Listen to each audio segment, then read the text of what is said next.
আগের পার্টে তো তোমরা দেখেই নিয়েছো, আমরা সবাই মিলে যাচ্ছি বাজারে হালখাতার জন্য। এরপরে এসে মাম্মামকে ওর পাপার পাশে বসিয়ে রেখে আমি পূজার সব কিছু রেডি করে নিয়েছি।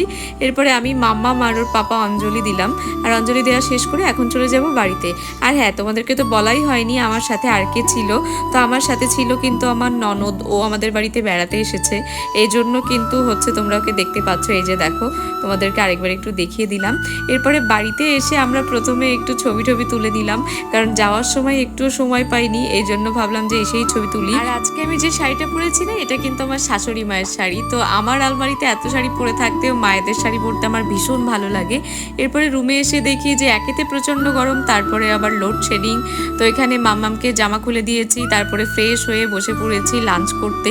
তো একবারে লাঞ্চ করে একটু ঘুমিয়েছিলাম, এরপরে বিকালবেলা আবার বের হয়ে পড়েছি, বাজারে যাচ্ছি। তো আজকে আমাদের এখানে হাট বসে, চলো বাকিটা তোমরা বড় ব্লগেই সবকিছু দেখে নিও। Bye bye.